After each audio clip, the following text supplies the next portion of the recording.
Welcome to Thinking Out Loud, a podcast about AI's evolving effects on higher education and the challenges and opportunities they bring. I am Professor Sam J. And I'm Larry Sampler. And we are the shepherds of the AI strategy at Metropolitan State University of Denver. Today, Larry, I think there are three things we really want to talk about. The first one, we'll talk about the national story of the week, which is Anthropic's mythos or fable. But I think folks are going to want to know how our Board of Trustees presentation went, and then really what are we planning to do over the next couple of months. But let's sort of kick things off. You've been reading significantly about the federal government banning access to Fable, but if you could give a synopsis for those that aren't as into the weeds as we are, what happened last week? Well, I mean, I think the broad thing to be aware of is in the absence of governance will evolve. Mm-hmm. It has to be governed. Mm-hmm. And I think that's a little bit of what we're seeing. The inability of the tech community or the artificial intelligence community, or however you want to define the community, the fact that there was no self-governing entity out there made a lot of people very uncomfortable. And that's not just been in the past week. That's been coming. Yeah. There have been a number of conferences, a number of attempts to start some sort of self-governing function in this area of interest, this community of interest. But in the absence of that, we heard Anthropic a few weeks ago did self-limit access to one of their products because they realized that this product was so advanced it could discover vulnerabilities and loopholes in security systems all over the world. Yeah. So they self-regulated and said we're not going to share that with everybody right now. I'm not sure what's driving the White House to do what they did. I mean that regardless of what one's politics are, it is not an understatement or a misstatement to assert that we are not governing the way that we did in past years. In the past, it would never have been an executive order from the president that did something like this. It would have been some appropriate agency under the president's office that would do it. And it would have been done more deliberately. There would have been hearings and discussions, and then they would have done it. That's a really I think point. There's some suspicion this time that it may reflect almost antitrust concerns, that there are other tech companies that were not perhaps as far along as Anthropic's Fable was, and rather than see Anthropic get a jump on the market, they lobbied people in the federal government to say, hey, we don't want them to get too far ahead of us, penalize them or hold them up so we can get caught up, and then we'll all hit this again from that point. But I assume at some point maybe we'll hear more. I'm enough of a national security geek that I'm not sure I want them talking about it. If there are security threats that are associated with these new rollouts, take the appropriate measures, but don't feel like you need to give us full transparency on why. Anecdotally, and I could probably pull up the stories if I wanted. What was the name of the Anthropic product that was pulled before? It was Claude. I keep wanting to say Medusa, and that wasn't. Mythos? But thank you, Mythos. Yeah. When Anthropic announced Mythos and then immediately said, this is so dangerous, we're only going to share it with 100 and some odd security companies. We're not going to share it widely because it's discovering all these loopholes. That was the week that you and I went up to that conference at MIT. And at the conference, sitting at one of the tables during a break, one of the guys said, somebody's going to steal it. I mean, they've announced that they can do this thing. Do they really think that that's going to... And literally, while we were still sitting at that table, our phones beeped, and it said, Mythos has been hacked. It's out there. So I don't trust self-governance necessarily. And too much transparency is not a great thing. By Anthropic announcing that they had this product, Mythos, which could identify loopholes and leaks and, zero-day vulnerabilities, they painted a big bullseye on the side of their building and said, come steal our product. And we don't know who stole it. So now we have no idea who has this incredibly powerful, dangerous tool. So I'm not opposed. This is just, if you don't govern, somebody will govern for you. And I think that's what we're seeing here. It was the first time this last week, and the federal government said, pull it, don't make it available to external actors, and they pulled Fable down for everybody. But it was the first time where I began to see the comparisons between the atomic bomb and AI actually have some validity, right? The scientists in the labs have been telling us for many years, we don't know what these things do. Like, we really can't predict. And it hit the public, hit the market, and now kind of all these people are ringing the bell saying, we told you all of this, and now like the cat's out of the bag. I don't know what the hell we're supposed to do. It's really fascinating to me. It's when you look at the players who a decade ago were saying this is going to be a problem, they're the players that we've lost complete trust in. Elon Musk, I mean, a decade ago was saying that this needs to be regulated. Yeah. Right? I mean, of all people, right? Elon Musk saying regulate it.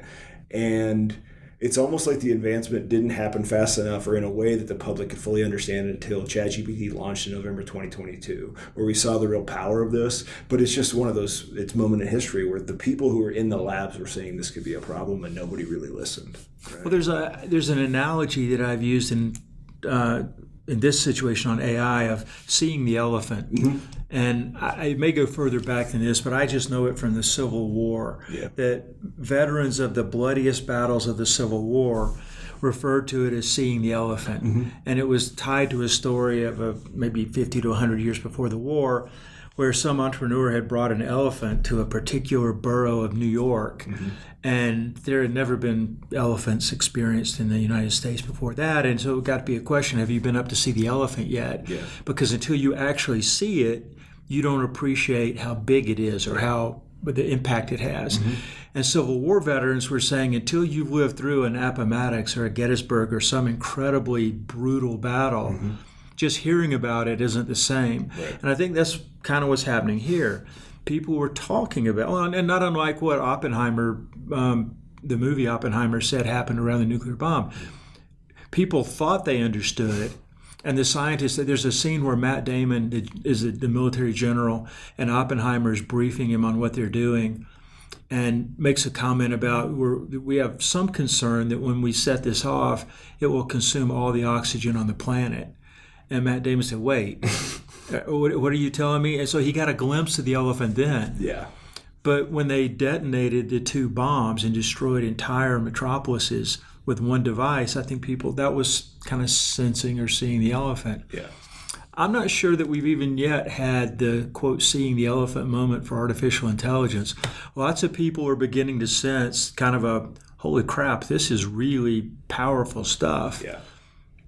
But, the anecdotes that I keep reading about artificial intelligence in war, mm-hmm. and artificial intelligence in HR, the mm-hmm. Workday lawsuit,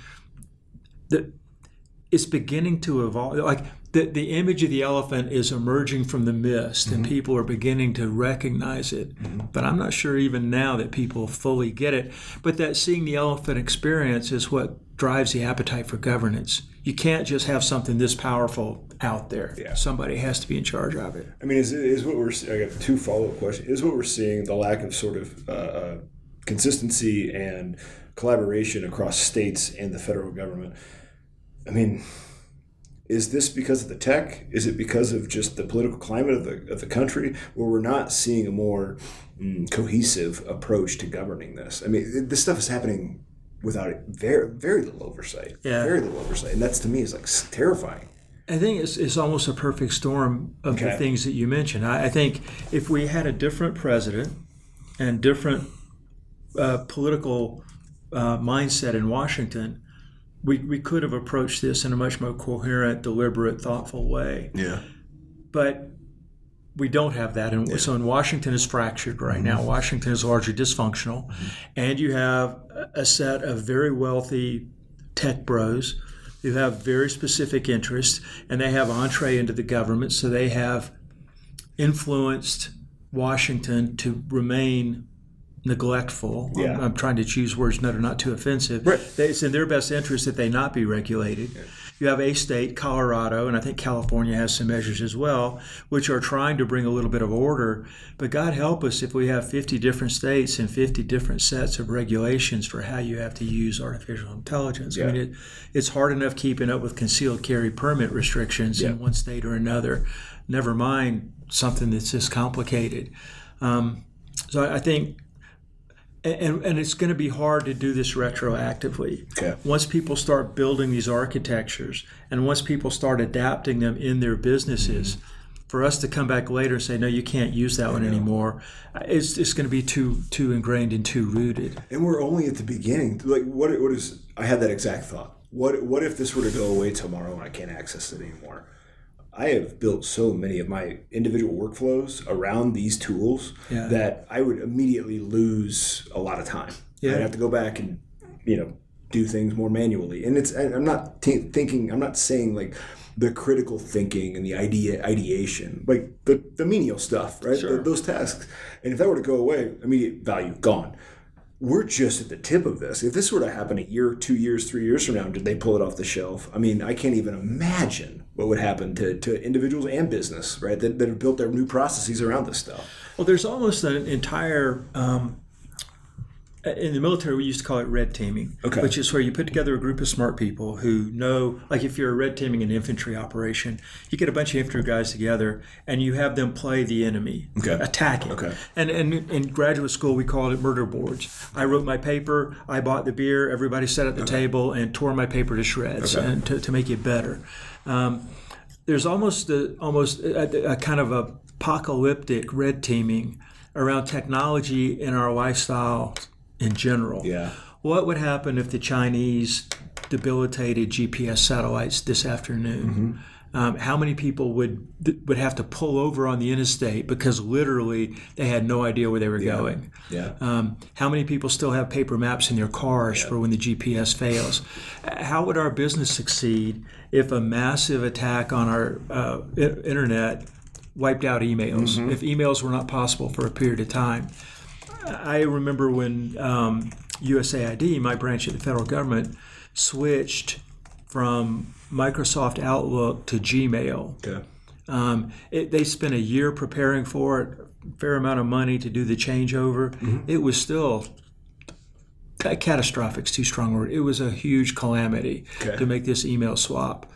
So just imagine that, and we had one, Regis University 3 or 4 years ago, right up the road. Yeah.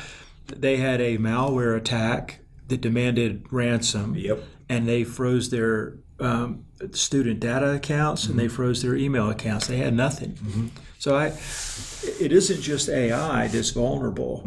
I think, the war with Iran, I was consciously wondering if there would be some sort of infrastructure attack. I don't think it would have been, they wouldn't be going for mass casualty producing because that has a whole different set of consequences, but a power system in the Northeast or a water system in Texas. And AI is already integrated into all these systems. So you're right, if all of a sudden we lost access to the agents that we've been using, it would already be significantly disruptive. And 5 years from now, I think it would be pretty much catastrophic. Quick sidebar, tangent, whatever you want to call it. What do you read? What kind of military training across the globe strategy? How are militaries kind of thinking about the integration of AI, not protection against it, but what are you seeing in terms of warfare, planning, etc., where AI is bringing value? The elephant in the room is not can AI be used from start to finish for kinetic operation. The elephant in the room is why aren't we doing it already? And there are really solid ethical reasons for that. There's a whole group of people that include me who believe that there should always be a human in the loop. You can take satellite feeds or take physical input from satellites and SIGINT, all kinds of intelligence. You take all this intelligence, infuse it together, and AI can sift through all that data to identify likely high-value targets, people who are capable of and inclined to do really bad things, the mass casualty producing terrorist attacks. You can use AI to help find those needles in the haystack out there. You can then use AI to identify that individual's vulnerabilities. Here's his cell phone number, here's his Netflix account, you can figure out where he is and what his movements are, and AI can do that much better than a room full of analysts. So you know what the threat is, you know who the HVT is, you know his patterns. You can easily have AI then fly drones or use some sort of kinetic measure to kill that high-value target. Are you seeing changes, like, because you know folks, but like, is the CIA not hiring as many analysts now? Are you seeing, like, is it impacting the workforce there? Yeah, that's a different question. The answer to that is yes. Yeah. We actually had a briefing, and I can't remember the briefer, but I can't remember when we had it. But the agency was very much, they didn't think they were going to reduce their total numbers, but they were going to hire a different category of employees. They have some retention problems. When they train an analyst from entry level up, at a certain point, it becomes much more lucrative for that analyst to jump off to private sector. And so they're trying to use artificial intelligence in ways that would both increase retention, but also lower the irreplaceability of some of their analysts. But the big question in the military, Ukraine and Russia have each, we believe, used an AI closed loop for kinetic operation. So AI selected the target, AI flew the drone, AI detonated the drone, the whole thing. There was a case where a Ukrainian drone detonated on a Romanian oil refinery. And the after action appears to be that as the drone was en route, Russia jammed the navigational signal for that drone, so it got lost. But this drone had been given a visual image that says, this is what the oil treatment plant will look like, and here's the vulnerable point where you're going to fly your charge and detonate it. They got disoriented by the Russian jamming, and it was flying around, and just by chance it spotted an oil refinery that matched the picture. It just happened to be in Romania, not in Russia. So that was one of the reasons for making sure there's a human in the loop. The human will say, hang on a second, the coordinate, you're not in the right place, don't attack. Another one that's even more tragic, there were 150 some odd schoolgirls killed early in the Iran war. And they believe that it may have been a U.S. missile that killed them. There's some people say it certainly was, others say they believe that it was. There's also some speculation that this was using a system in the Pentagon which uses artificial intelligence and other technical measures to create these target folders in these packages. And that building may not, had there been a human in the loop, they may not have made that mistake. Now, I don't know that that's true. I don't know that that's true. I don't. There are a whole cadre of general officers who I've worked with over the years that would not support taking humans out of the loop. But they're no longer in the same sort of power that they were 10 years ago when I worked with them. President Trump and Secretary of Defense Hegseth have made their own decisions about who they listen to, and I can imagine the current Department of Defense going full tilt after take humans out of the loop. And they have one credible argument for that. We have to do it because everyone else is. If Russia is taking humans out of the loop, if China is taking humans out of the loop, if Iran and North Korea are taking humans out of the loop, we can't afford the extra 30 seconds or 90 seconds or whatever it is for a human to sit down and assess the material and make that decision. You lose your strategic advantage if you do that. So I understand the argument for it, and I feel that's where I see the empathy with the Manhattan Project and Oppenheimer. These scientists were riding the tiger. We have to go down this path because if we don't, the Germans will. But they understood the consequences of what they were doing. And I think that's kind of where AI is. I don't think people were really beginning to appreciate the consequences lay people and policy people were not aware of the potential consequences until in the past year or so. And now they're becoming more and more evident. And you're right. There were the folks who have been telling us for a decade or more, this is going to change the world. This is going to be an apocalyptic. I think it's going to be incredibly disruptive. And this might be a good segue to talking about our Board of Trustees, because we're talking about governance in AI and how you emphasize the opportunities and mitigate the risk and the challenges. And you do that through governance. And that's what our Board of Trustees is governance. But even then, they have to have some topical knowledge and some contextual knowledge about what are we trying to govern, and what are we trying to do or prevent or have happen. And you and I had talked about what do we want to get out of the Board of Trustees meeting, and I think we wanted to set them up for governance that would be constructive and appropriate. President Davison had us balancing between appropriate governance without stifling intellectual creativity and agility. And that's a delicate balance even when you don't have a lot of trustees that are kind of getting in the mix. And I think our presentation, we can talk a bit about the challenges we had getting it down to the level and to the finished product. But I think we did a good job at achieving what we set out to achieve. I wanted to make sure they understood how disruptive this would be. And so I used that analogy of Gutenberg's printing press and how a lot of historians felt like that was the single greatest disruption in recorded human history because it democratized access to information.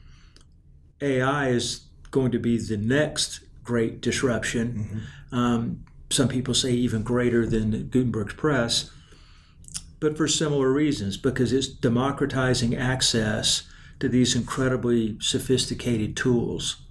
And that has enormous opportunities, but enormous risks. One of the risks that I can't remember if I mentioned to the board or not was the biologist, the biology or the biosecurity specialist who was given access to one of the agents and said within 6 hours she couldn't go back to bed because she was so anxious over what she had been able to accomplish with AI in terms of weaponizing simple biological agents.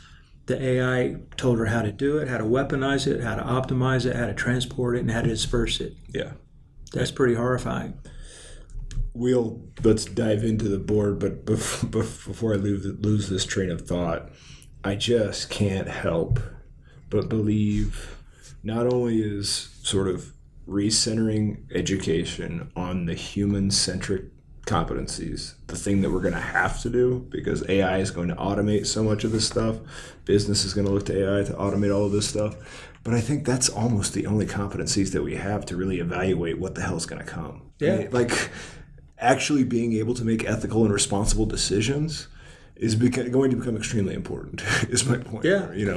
I saved a quote from this story we were sharing around. We're not trying to build up a deep understanding of the tools as they exist today, but an understanding of where tools are good, why they're good, and the pros and cons. And then that feeds into what we've been talking about, where we're focusing on building the university around the tools, and the role that I think in some ways AI is going to help higher education because it is going to move the emphasis off of trade school kinds of skills and back to a classical education. Critical thinking, fact from fiction, rhetoric, the ability to speak persuasively.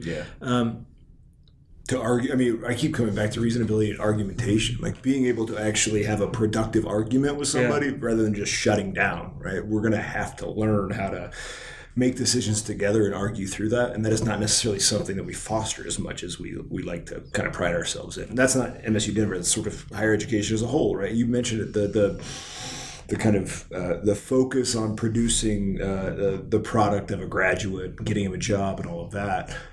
Understand the need for that, 100% support it, but there's also this sort of thing that got lost in that transition, which is it's sort of our job to have these higher level conversations with our students so that way they can apply it to life beyond their job. And one of the things I was thinking about this week was a well-educated woman or man will never really be out of work for long. If you're skilled to be a tradesman, if you're a paralegal, and AI takes your job, you may be out of work indefinitely or have to find a new career. But a well-educated woman or man is probably going to have the skills to move within the company they're in. Or if their company does somehow downsize, they won't be out of work for long because they're more adaptable. They have the skills, the ability to think and reason and adjust. If you want to scare the crap out of yourself, log anonymously onto Twitter one evening and just see what Twitter, not the bubble, not the stuff that algorithmically selected for you, but just the run-of-the-mill Twitter feed.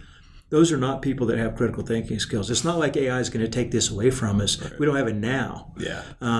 What AI does is it makes it harder to sort fact from fiction. The quality of the graphics you can generate now and the quality of the fake news articles that can be generated. So I think as AI gets better, we're also going to have to get better at teaching students and teaching citizens how to discern what really matters and what's accurate from what's not.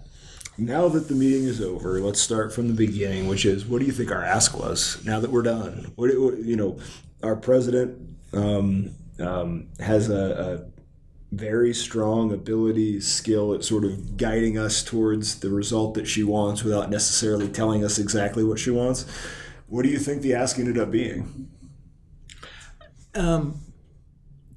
We wanted to come out of the board meeting with board members who felt and were in fact informed on what we're doing, and who had a high level of confidence that these two knuckleheads that Janine kind of put to coordinate this effort, they know what they're doing. I mean, it's kind of like driving through the mountains. If in the first 20 minutes of us driving through the mountains, my wife sees that I'm paying attention, I'm not multitasking, I'm not looking at the beautiful scenery, she'll calm down because she trusts my ability to drive through the mountains. If on the way out on I-70, I have to hit the brakes abruptly and shock her out of her docudrama she's watching on her phone, the next 3 hours are going to be miserable because I've destroyed that trust. I'm not on top of it. I've demonstrated that I'm not on top of my game.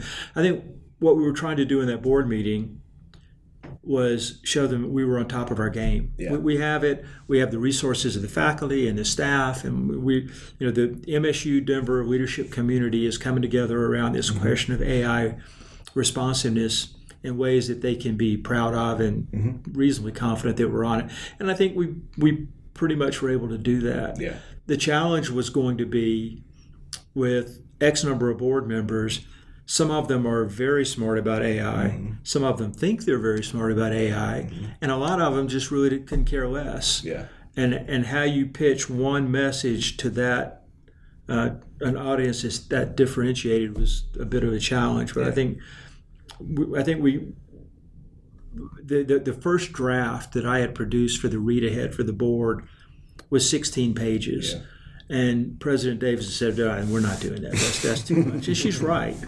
But that was an attempt to try and get my head around how do you put everybody at the same starting line? How do you get everybody on the same page so then we can have a conversation that's harmonious and go forward? And I think we managed that pretty well. The read-aheads were factual and contextual.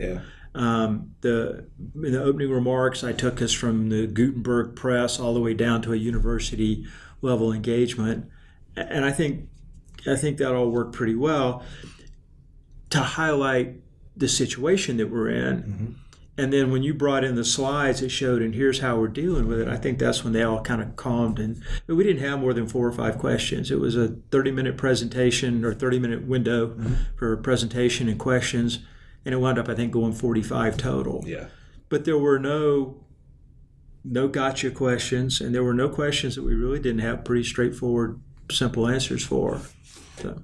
I'm wondering, because of, I felt like a successful, opportunity that we had. We took advantage of it.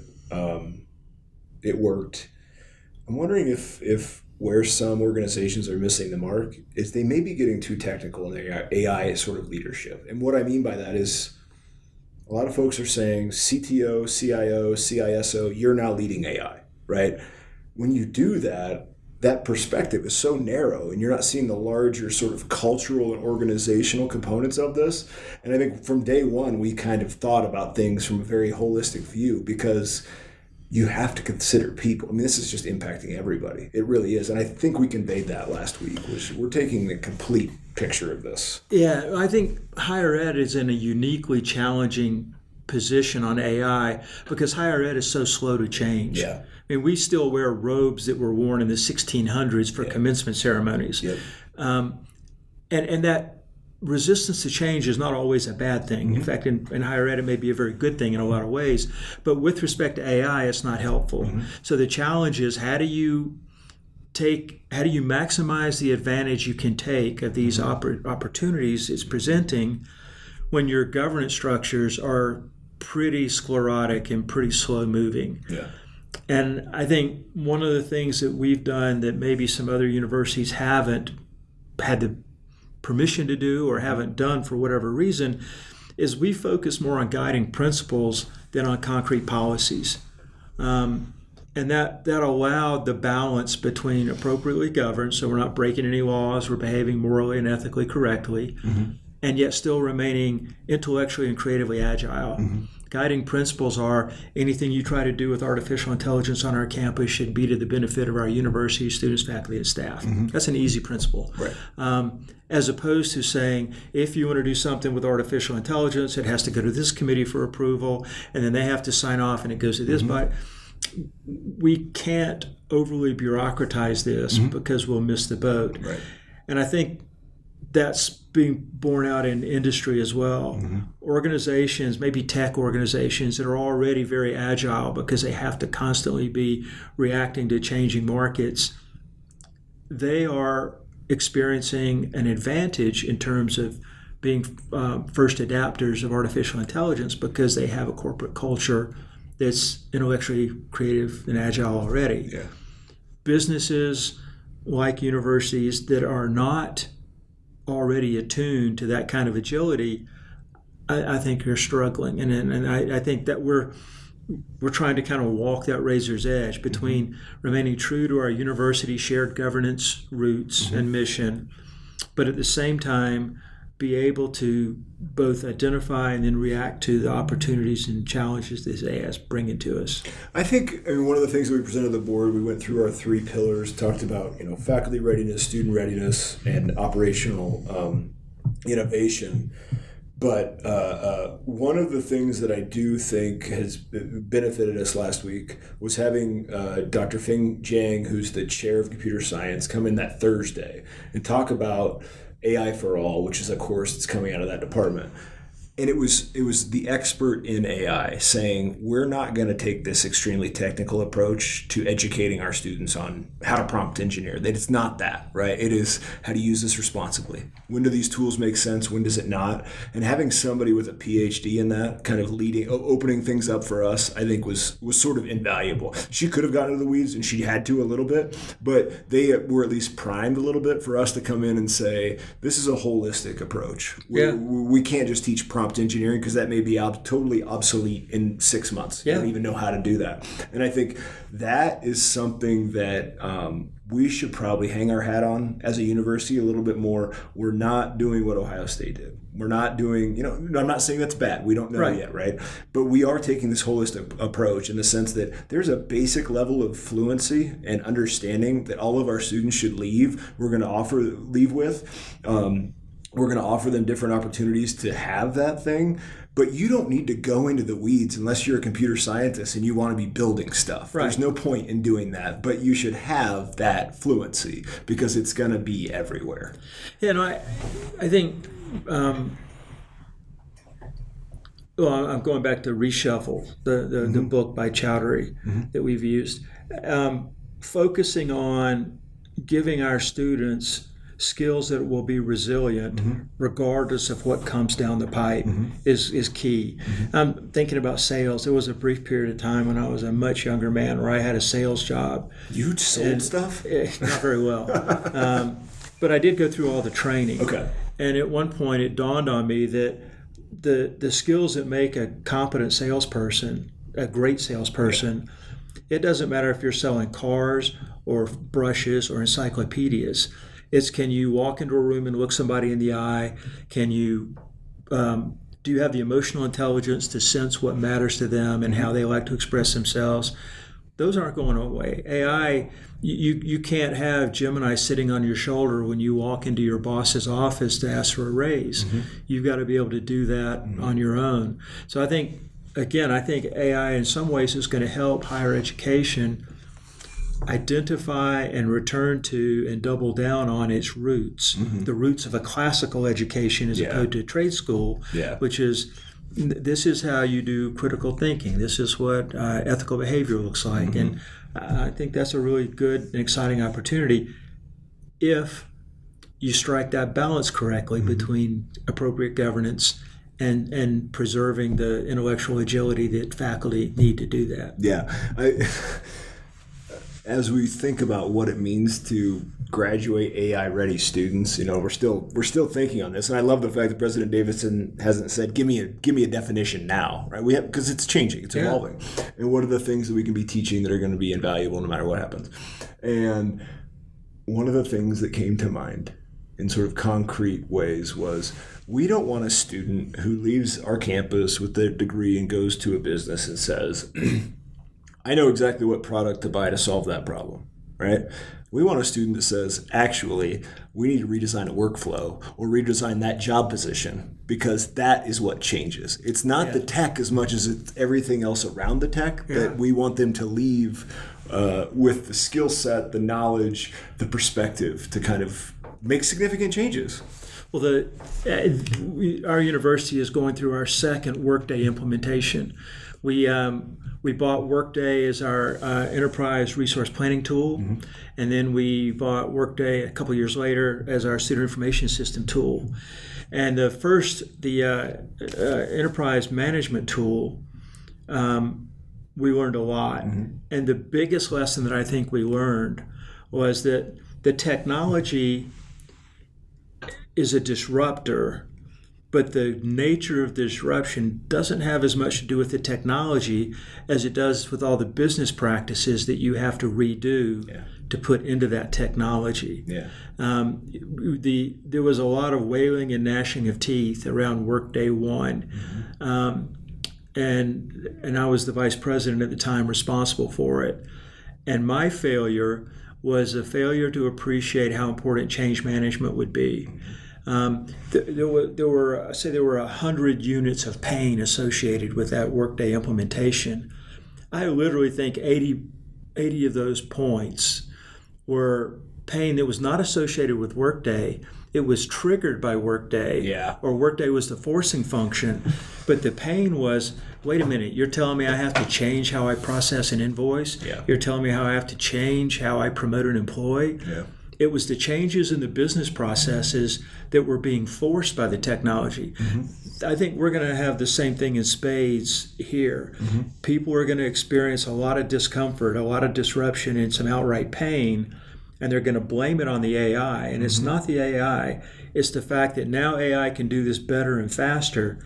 We don't want to be doing dumb things better and faster. We want good business processes that we do better and faster. That just reminds me of our second pillar, which is faculty readiness, or one of those pillars, because on Monday we did the faculty event, and we had 50 faculty kind of coming together and trying to figure out what are the things that we need to establish to move forward and be able to navigate this AI present world that we're in. And what was the conversation didn't start with how are we going to police AI. The conversation started with, what do we need to do with our assessment practices that have long needed to be revised and updated? What are the things that we were never taught in terms of pedagogy because we got PhDs and they just throw you in the classroom? And props to Brendan Kendall, our incoming chair of Faculty Senate, for leading that conversation. But he was so good at taking those little steps, right, before we ever even got to AI. What are the things that we have to agree on that we don't have that we need to focus on first? Because you're right, AI is sort of an afterthought in a lot of ways. It's not going to impact good teaching in the ways that I think we assumed it would. If you can build rapport with your students and build trust, they're not going to cheat. They're not going to use it. if you can explain to them, here's why you need to struggle through that reading, here's why it's important, they're not going to, you're going to have some who use it, right, to save time, but the ones that really engage and understand the importance of friction, they're not going to, they want that. Give that to me, right? But just walk me through the kind of learning of it. But I appreciated those conversations so much. And one of the things that you came up after you left was, tests don't need to go away. We need to understand that testing is a diagnostic tool. Don't think about it as an assessment tool per se. What did you learn? Diagnose, right? You test more often, and then you get a constant feedback and all of this, and testing's a fantastic use of that. And so it's AI is allowing us to look at things that we've known were broken or inefficient across higher ed, any industry for a long time, and it's kind of forcing our hands to make changes that were probably long in the making anyway. Yeah, I think one of the next, I mentioned one of the next hurdles is going to come is change management, but I think another one that may even be more impactful is the unknown unknowns. In 2002, I think, it was when Don Rumsfeld famously said, there are things you know, and there are things you don't know, but you need to know. And even more problematic are the things that you don't know that you don't know. And that latter category, and something changing as rapidly as AI, is huge. Yeah. And it's compounded by the fact that there's all these things that we don't know yet. Yeah. And there's nobody out there who's a subject matter expert on this. Anybody who tells me I'm an AI expert, I automatically discount, because it's just changing so rapidly. Yeah. So for people like President Davidson trying to make these really tough decisions, there's a learning curve that we're never going to quite catch up on, and it applies like the conversation we've been having with some of the business leaders in the area. When we ask a business leader, what AI specific skills do you want your accounting employees, new employees, you hire our accounting graduates, what AI skills should they bring? And the answer universally is, we don't know. The employees don't even know what to ask for, so how are we supposed to know what to produce? Yeah. So I think we're going to have to work on that flywheel, which is educating employers about the direction that AI is going, and the capacities that seem to be emerging and sticking, the things that are not a flash in the pan, but that are going to be consistent. And then when the employees say, yeah, that's really useful, I would like that skill, then we feed that back into the curriculum and start providing them graduates who have that skill. Yeah. I think too many people are saying we're going to give our graduates all these skills. Right. And it's just not possible to do that. Right. You have to be more specific and more deliberate and mindful about it.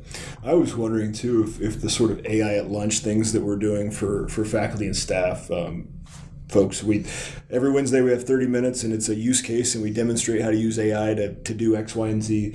We should probably consider doing something similar for students. Yeah. Right? Because even if we have 50 students drop in, that's enough of building that kind of momentum. And they probably want that same sort of, they do want that same sort of thing. I mean, we've got plenty of survey data to prove that. Students don't want to use AI to cheat. They understand the tool is powerful enough to enrich their learning and help them to be, more successful graduates. That might be something I need to write down on my notes. That'd be a fun one to do too, because you could ask a different faculty member to take each Friday, and you could insist that the faculty member use students to peer lead other students in how to do it. Yes. And that creates sort of the interlacing of faculty, staff, and students, and getting everybody involved in this together. Yeah. Because you're right, 30 minutes is not much time. But if you do one very specific, kind of narrowly defined case study of if the biology department said, this is how we use AI in the laboratory to do X, you don't want it to be too esoteric. But then again, every example is useful. Yeah. And I think we'd discover in the first 4 or 5 of these which kinds are going to be the most popular and the most useful going forward. Yeah. I was having a conversation with one of our professors of English who's teaching an upper division course on scholarly writing. And the example that she provided was just so perfect. Putting together a lit review, if you've gone to graduate school, is kind of a pain in the ass, right? It's very much so. But she pointed out, they need to know how to do it. Sure. And once you know how to do it, then you turn on the machine. Yeah. Right? Like, because you got to know how to put it together and how to vet your source and all of that stuff. And I really appreciated that. The other thing she brought up was the writer's block can be such a hurdle for students, for any of us, quite frankly. You just kind of give up. I can't figure it out. And I remember even 2 years ago, she was using it in class to kind of get over that writer's block. Use it as a partner to think about ideas, because if you just have it write the paper, you're losing out on all the learning, but it can actually help expedite this process that can be a real pain. That's a lot more constructive than alcohol. Yeah. That's how I used to get over writer's block. Yeah. Writer's block, and then having to edit the stuff I wrote last night when Absolutely. I mean, I think... Are you saying Hunter Thompson may not have been a drug addict or an alcoholic if he would have had this? I have a lot of respect for what he managed to crank out during his periods of sobriety. Yes. I think if somebody walked in the room right now and said, in all humility, you and Sam are working really hard on this, what's the one thing that you would pass to somebody else? I almost think it would be the balance between appropriate governance and intellectual and creative agility. Yeah. And we're lucky at this university that President Davison has created an environment where faculty and staff, for the most part, get along pretty well. We have trust. Yeah. And that's allowed us to jump right in on the side of the intellectual and creative agility. Yeah. At other universities that don't have the same relationship that we enjoy here, they're having to lean in heavy on the governance side. And that heavy hand has produced backlashes, and we've seen those showing up in the press where faculty have... there's been some pretty serious disruptions and dissatisfaction expressed. But all the opportunities that we have across the different academic fields at the university to pick up AI in different ways, we want to do everything we can to encourage that, not to discourage it. Yeah. So I guess it's a question of which comes first, and we're fortunate to be able to say creativity and the agility right now. It's kind of an ask forgiveness, not permission, until we screw something up. We've got guardrails. Instead of setting fixed policies, we have principles. These are the principles we want you to follow. And we have guardrails that you cannot move beyond. But other than that, I love the way that our staff and our faculty are encouraged to experiment and see what comes up.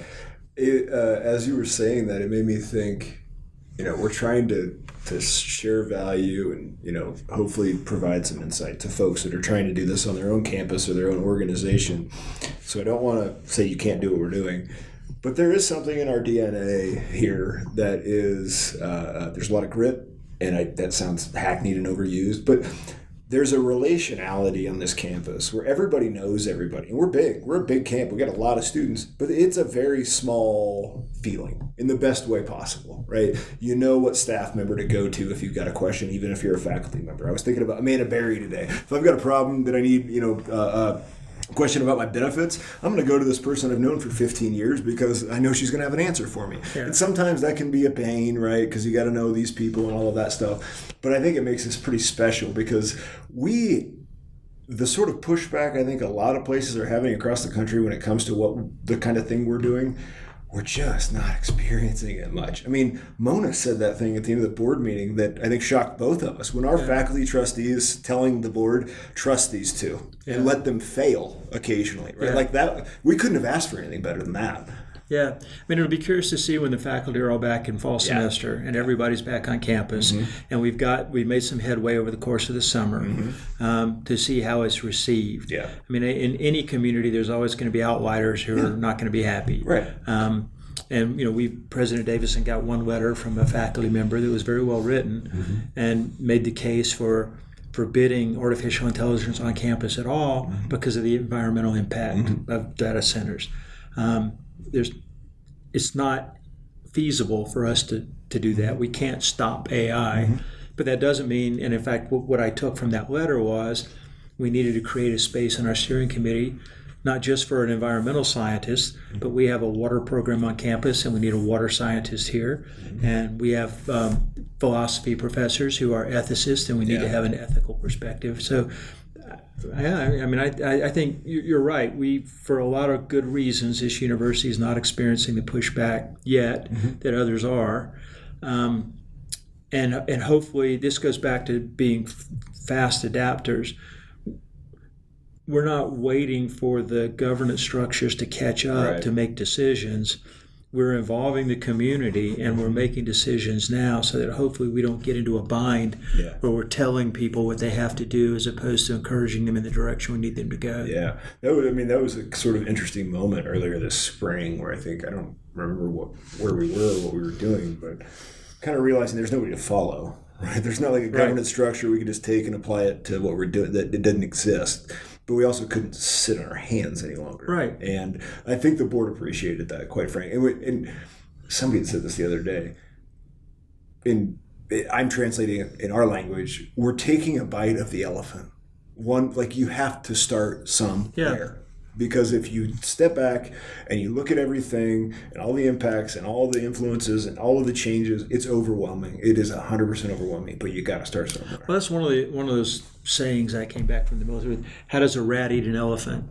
And the answer is one bite at a time. And there's some, in our case, there's some expertise associated with which bites come first. Mm-hmm. But I think that's what we're doing is helping our campus community take one bite at a time and do it in ways that we won't regret, or hopefully won't regret later. So we left the board meeting.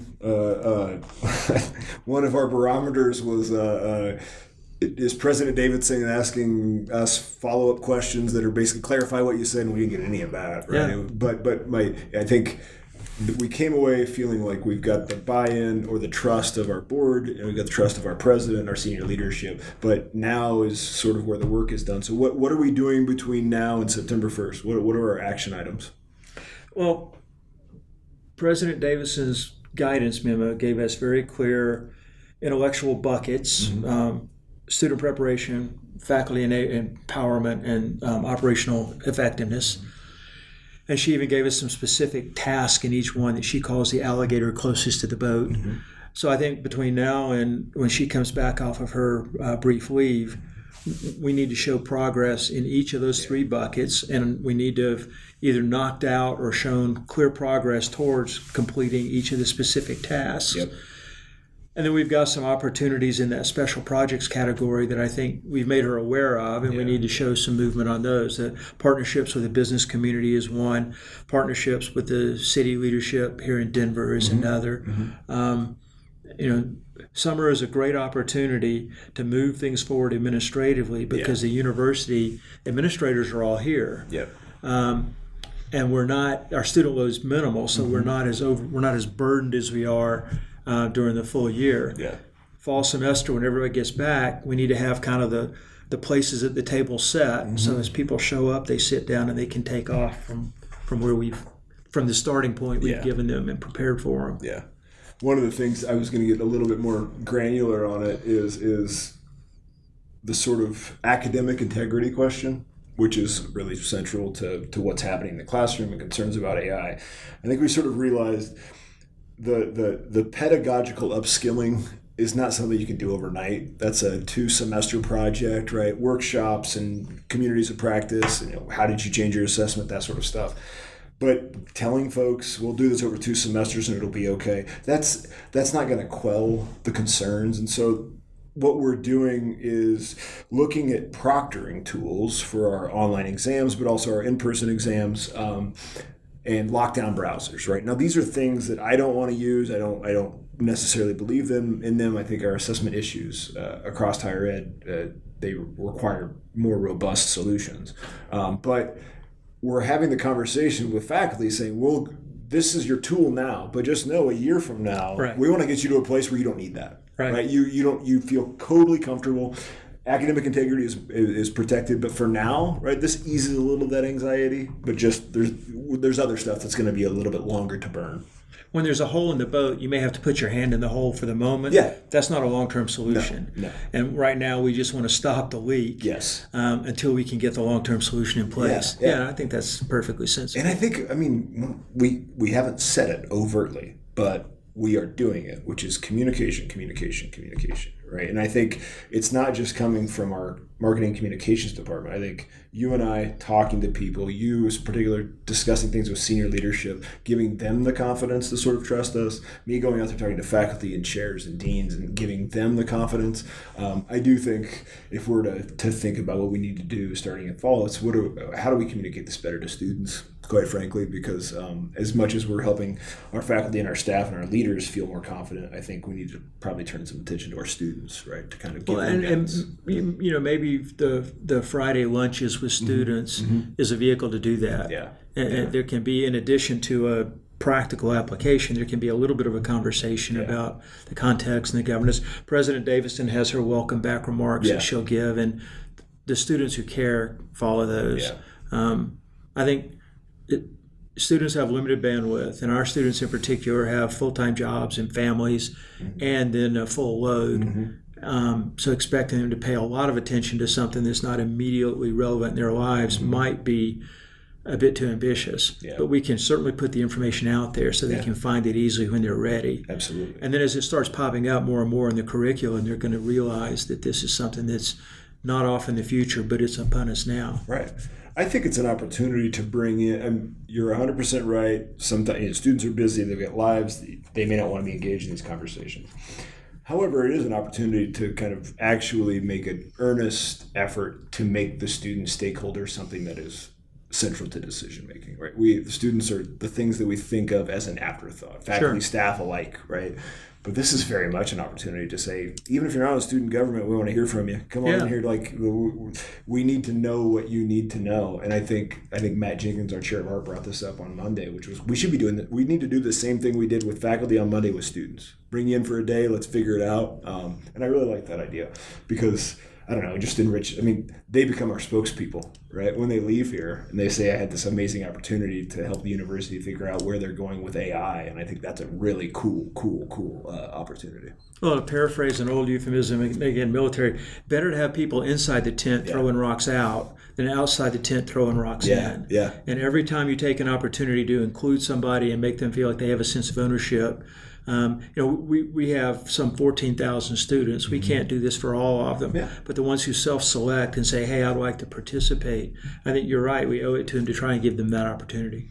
Any closing remarks before we sign off? No, I don't think so. I mean, I think we're at a neat point of inflection where we're beginning to focus on things like change management, like governance, and that's moving back onto more familiar territory for me as a bureaucrat. But it's just familiar territory being applied in a very unique and new way. So I'm kind of looking forward to how this goes forward. Yeah, should be great. Thank you, Larry. Thank you, everybody, for listening. As always, if you've got questions or comments, you can email us, ai@msudenver.edu. Those come directly to me, and I should probably get Larry on board there too. But we appreciate the time and the listening. And again, if there's something that we're not covering that you want to hear us kind of share out, please let us know. But thank you all, and have a wonderful afternoon or evening or weekend.